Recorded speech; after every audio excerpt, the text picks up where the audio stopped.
So hello guys, namaste, welcome back to my channel. So right now I'm in South Korea र आज चाहिँ म मेरो passport renew गर्न जाँदैछु। पासपोर्ट रिन्यू त सब रेडी भइसकेको छ। अब चाहिँ अहिले रुममै छु। अब यहाँबाट निस्किन्छु एकछिनमा र 8 वर्ष भइसकेको छ कोरिया आएको पनि र पासपोर्टको डेट पनि सिद्धियो र आज चाहिँ रिन्यू गर्न जाँदैछु है त। सो यहाँ कोरियामा चाहिँ पासपोर्ट रिन्यू गर्नको लागि चाहिँ के गर्नुपर्छ भने सुरुमा चाहिँ एप स्टोरमा गएर नेपाल ई पासपोर्ट भन्ने एप हजुरहरूले डाउनलोड गर्नुभयो भने चाहिँ त्यहाँ गएर फर्म फिलअप गर्ने अनि डेट एभाइलेबल छ भने मात्र हजुरहरूले त्यो डेटमा चाहिँ अपोइन्टमेन्ट फिक्स गरेर मात्र एम्बेसी जानु होला। त्यसै जानुभयो भने चाहिँ हुँदैन। सुरुमा चाहिँ त्यहाँनिर अपोइन्टमेन्टको डेट हेर्नुपर्ने हुन्छ। मैले नि 1 महिना जति हेरेँ होला, बल्ल बल्ल अपोइन्टमेन्टको डेट पाएको छु र आज मेरो 1:30 बजेको चाहिँ अपोइन्टमेन्ट छ। सो सबै कुरा रेडी भइसकेको छ। अब चाहिँ निस्किन्छु म यहाँबाट चाहिँ अब पहिला सुरु दोङदेमन जान्छु, त्यहाँबाट चाहिँ अनि ट्रेन चेन्ज गरेर बल्ल एम्बेसी जान्छु होला। हजुरहरूलाई म सबै प्रोसेस देखाउने नै छु बिस्तारै। सो स्टे ट्युन, लास्टसम्म हेरिदिनु होला। Thank you.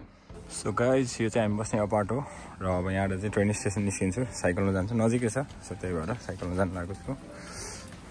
सो गाइज साइकलमा निस्किसकेको छु म र अहिले कोरियामा चाहिँ समर सिद्धिएर गरी महिना सिद्धिएर चाहिँ जाडो महिना लाग्दैछ र अब यहाँ चाहिँ फटाफट धान कटाइ हुँदैछ। कतै काटिसक्यो, कतै काट्नु बाँकी नै छ, काटिरहनु भएको छ। अब यहाँबाट चाहिँ 5-10 मिनटमा चाहिँ म ट्रेन स्टेसन पुग्छु र अब त्यहाँबाट चाहिँ तपाईँहरूलाई देखाउने छु है त। स्टेसन पनि आइपुग्यो। सो साइकल पनि पार्क गरिसकेको छु, त्यहाँ पार्क गरेर राख्थेँ। अब स्टेसनभित्र छिरेर ट्रेन कुर्नुपर्ने छ र अहिले चाहिँ ट्रेन स्टेसनमा आइसकेको छु। सङ्गवनी स्टेसन हो हाम्रो यहाँ। अब यहाँबाट सरर गएर दोङदेमन जानुपर्ने छ सुरुमा, त्यसपछि चाहिँ अनि ट्रेन चेन्ज गर्नुपर्ने हुन्छ। So I am waiting for the train आउँदैछ गाइज।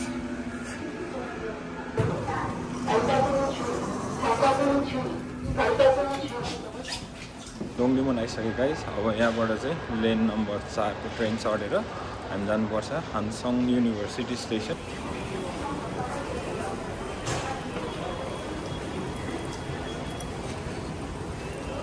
सो नम्बर 4 को लेन चेन्ज गर्नको लागि चाहिँ हामी जानुपर्छ अन्डरग्राउन्ड, अझै अन्डरग्राउन्ड जानुपर्छ दोङदेमनबाट नि।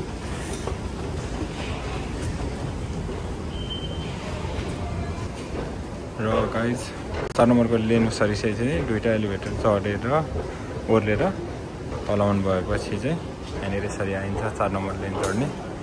अनि यहाँबाट चाहिँ लेफ्ट साइड र राइट साइडको छ। राइट साइडबाट चाहिँ जानुपर्छ हामी छिनछप भन्नेबाट चाहिँ ट्रेन चढ्नुपर्छ यो साइडबाट। र यहाँबाट चाहिँ दुईवटा स्टेसन मात्र छ, हानसङ थेबुक।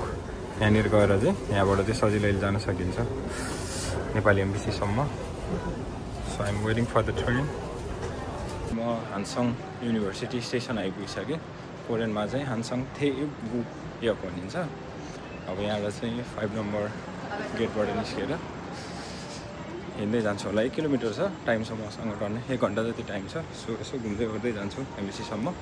सो त्यतिन्जेललाई चाहिँ स्टे ट्युन गाइज। र अहिले चाहिँ कोरियामा 81 जाडो बढेको छ। आजदेखि चाहिँ 6 डिग्री पुगेको छ कोरियाको टेम्परेचर। सो त्यही भएर चिसोले बेलारामा हावा चल्दाखेरि चाहिँ भइरहेछ, चिसो छ वेदर। त्यही भएर हाइनेकहरू लगाएर निस्केको छु। चिसोमा चाहिँ अलि आफू सेफ हुनुपर्छ। कोरियामा चाहिँ सुरुदेखि नै सेफ भयो भने चाहिँ ठिक हुन्छ। एकचोटि रुवाखोकी लगाएपछि त एकदम गाह्रो हुन्छ फेरि। त्यही भएर टक्क बाक्लो लगाएर निस्केको छु। सो हजुरहरू चाहिँ 5 नम्बर लेनबाट निस्केपछि चाहिँ सिधा हिँडेर आउनु। अनि यहाँनिर चोकमा आएपछि चाहिँ यता क्रस गर्नुपर्छ। सो यो जेब्रा क्रसिङ गरेर अनि फेरि यहाँबाट उता जेब्रा पनि क्रस गरेर त्यसो सिधा हिँड्नुभयो भने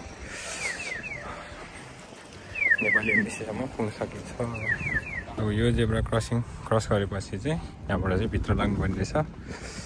यो बाटो फलो गर्दै जानु हो नि। यता यो जेब्रा क्रसिङ गरेर चाहिँ नजानु होला, यहाँ सिधा भित्रपट्टि चाहिँ लाग्नुपर्छ एम्बेसी जानको लागि। सो केही कन्फ्युजन त्यस्तो लाग्छ भने चाहिँ काकाओ म्याप छ। काकाओ म्यापमा चाहिँ हान्नुभयो भने चाहिँ तपाईँलाई देखाइदिन्छ कताबाट कता जाने। म नि त्यही हेर्दै जाँदैछु खासमा। र त्यही काकाओ म्यापमा हान्नुभयो भने नि तपाईँलाई वे देखाइदिन्छ कताबाट कता जाने भनेर। र हामी आइपुगिसक्यौँ embassy. This is Nepali embassy in Korea.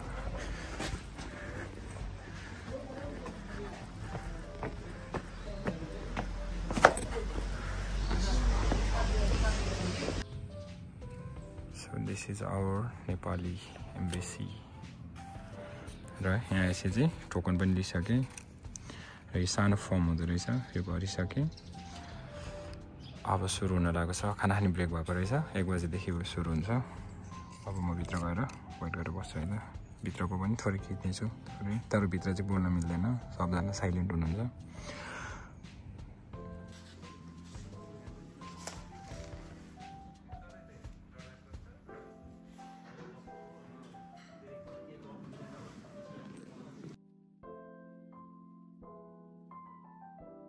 र आजको पासपोर्टको काम पनि सिद्धियो सो यहाँ आएपछि चाहिँ तपाईँले अनबित्तिकै टोकन लिएर अनि त्यहाँ एउटा सानो फर्म हुन्छ त्यो भरेर वेट गर्नुपर्ने हुन्छ आफ्नो पालो सो पालो आइसकेपछि चाहिँ गएर पैसा बुझाउनुपर्छ जुन चाहिँ पैसा चाहिँ 2,10,000 वन् लिन्छन् यहाँ चाहिँ अनि त्यो पैसा बुझाइसकेपछि उहाँहरूले डकुमेन्ट दिनुहुन्छ र एकैछिन वेट गरेर अनि यतापट्टि तपाईँहरूले बुझाएर फोटो खिच्ने र थम्ब प्रिन्टहरू ल्याइसकेपछि चाहिँ काम सिद्धिन्छ सो आजको काम चाहिँ मेरो सिद्धिसक्यो पासपोर्ट सो गाइस भिडियो चाहिँ यति नै हो र बाहिर एकदम चिसो थियो त्यही भएर म चाहिँ रुममा चाँडो फर्केँ र कोरियामा पासपोर्ट बनाउन रिन्यू गर्नको लागि चाहिँ एकदम सजिलो छ तपाईँहरूले त्यसको लागि चाहिँ एप स्टोरमा गएर चाहिँ नेपाली पासपोर्ट भन्ने एप्लिकेसन डाउनलोड गर्नु त्यहाँबाट अपोइन्टमेन्ट डेट फिक्स गर्नु होला अनि फिक्स गरिसक्नु भएपछि चाहिँ जानको लागि चाहिँ दोङदेमुन गएर चाहिँ त्यहाँबाट 4 नम्बर लेन दुईवटा अन्डरग्राउन्ड चाहिँ दुईवटा एलिभेटर उत्रेर जानु भने चाहिँ त्यहाँ अन्डरग्राउन्डमा गएपछि त्यहाँबाट हानसङ